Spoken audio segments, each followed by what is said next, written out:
Okay, hello. I'm going to be doing this video on meditation, and I'm going to talk about what I think, what it is to me, and I'm going to do my own technique to do it. The first thing is to talk about meditation is what is it, and I've got a way of explaining it that I prefer. There's loads of pages. You can just Google meditation and look at the Wikipedia, sorry. And there's loads of material out there on the internet that will, there's lots of different techniques, like for example there's the Buddhist technique, there's some alchemy you can get into. There's so many techniques for meditation. What I'm going to really try to do is just stick with the core and stick with your own intention. For example, what can meditation do for you? What is meditation? Well, the way I see it is, for example, let's say that you're 20 and you've never done meditation before, okay? From the day you were born to the day you're 20, you lived in this world, and how you lived in this world is you perceived reality from the day you were born till your 20th birthday. And what I mean by perceiving reality is that through your eyes and ears, and through your touch and through your five senses, you experienced reality, and that's how you do it. For example, if you lost all of the senses, then it would be very hard for you to experience reality at all. For example, you cannot communicate with anyone. And what I'm trying to say is these senses are inputs, if you will, on how we experience the earth and reality. And what I mean by reality is everything. So anyway, we're doing this, and apart from when you're asleep, obviously, we're doing this, and this is how we're experiencing. But on your 20th birthday, this guy on his 20th birthday, he decides to do some meditation, which is what I believe is an out-of-body experience. And what you're really doing in this technique I'm going to go through is you're turning off all of the senses.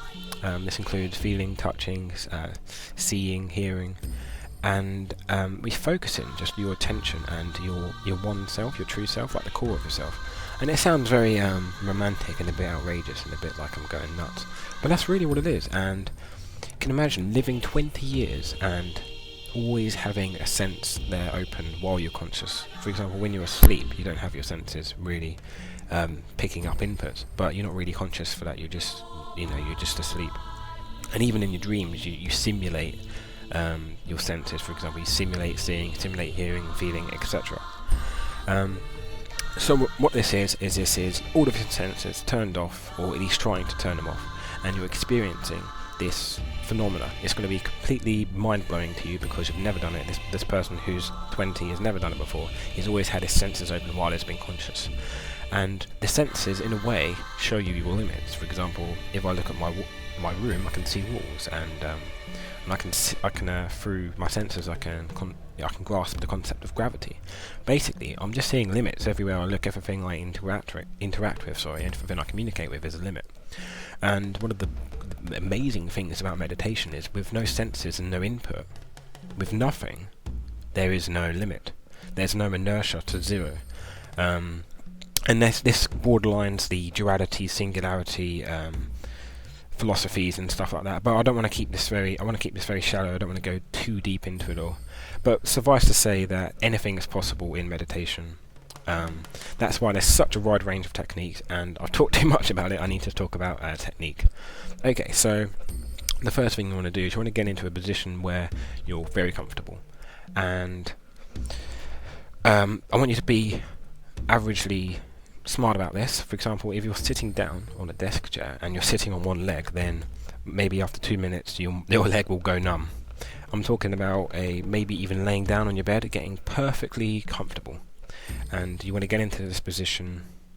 It doesn't matter how long it takes. You could take your time. Okay, now once you're in a position, I want you to close your eyes. Okay, so you're completely relaxed. All your body's in an appropriate position that you can stay like that for hours if you wanted to without getting uncomfortable, and obviously you want to close your eyes. Now I'll quickly say something about meditation is, if you can imagine the analogy of turning an old computer on or turning it off, or waking up and going to sleep, these things take a long time. You can't just click on your computer, and you can't click off your old computer, and you can't click on sleep, you can't click on being awake. It takes some time for you to adapt. Meditation is it's basically that as well. And there's no quick way of getting in and out unless, obviously there's people that have done it for 40 years, just meditation for ages, and they're really good at it and stuff. But generally it still takes a long time to get into, just like it does to wake up fully and to go to sleep. So that's what I want to tell you at this point. You're lying down, it's not going to go straight in, so don't try to. Just say, okay, I'm going to try meditation now.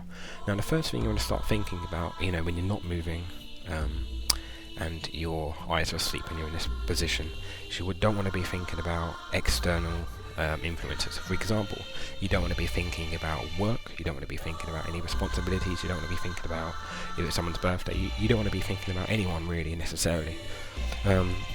This includes girl trouble or boy trouble, just petty things that you don't want to. These are the things you don't want to be thinking about. What you want to be thinking about is, I'm trying meditation. You can put on that weird voice if you want. You just want to be thinking about, I'm going to give this a go. I'm laying down, I might as well. And, I want to try out this experiencing reality without senses, because it's a really cool feeling if you can get it down. So that's what you want to be thinking about initially.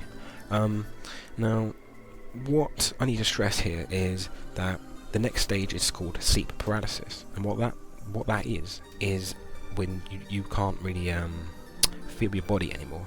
And I'll quickly explain what that is. Okay, when you were dreaming, when you go to sleep, you go into this state called sleep paralysis, and it's a kind of a defense mechanism. And what it's there to do is, when you're dreaming about running, for example, in a dream, and when you're actually running in reality, in your brain the same things happen to simulate the running. So what I mean by that is, in your brain, it's moving your arms, you're getting the sensation of like the wind going past you, and etc. That happens exactly in the brain as it does if you're dreaming about it or if you're doing it in reality. And because of that, your brain needs to shut off your body so that you don't start running on the spot in your sleep. And this goes for lots of things.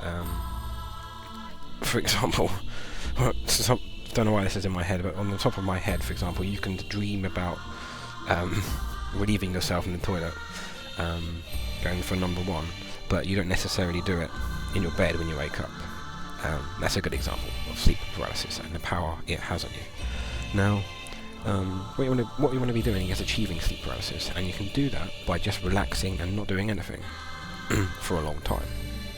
But what you really need to get down to key is concentrating on the time it takes between starting the meditation and entering sleep paralysis. Now, I'll talk you through the early stages of sleep paralysis.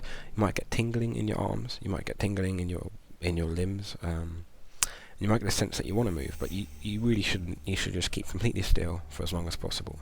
And after a time, your hands and legs might go not numb, but you won't feel them anymore. And this is the early stages of sleep paralysis. At the end of it, you won't feel any of your body, and it will feel like you won't be able to lift up your arm and leg. And this is the extreme end of sleep paralysis. And obviously, if you really try to, you can move. And if you still can't move after that, and you're getting scared and you want to bail out, then just hold your breath, pretend to suffocate yourself. Obviously you can't, because you've got like a reflex which opens your mouth and gasps. But if you do that, it would snap you right out of all of this, and you can go on with your life and forget about meditation. However, I strongly suggest you give it a go, and even if you are scared that you can't move your body, go with it. Use it as help it get you excited and more into this experience of letting go and just letting your body go and going with it, going with the flow. Now, this will take, as I said, some time for you to establish. And as I said, what you don't want to be doing is thinking about, your life. You don't want to be thinking about people. You don't want to be thinking about work, etc. So, what a good thing to do to think about, and what I do, is I visualize walking around in my room. I pretend that I'm standing up straight, I'm not lying on my bed at all, and I imagine walking around, maybe walking through walls, doing whatever I want to do. And what that does is it focuses my attention on something so small that I'm still staying awake, I'm not falling asleep, but I'm also ignoring all of the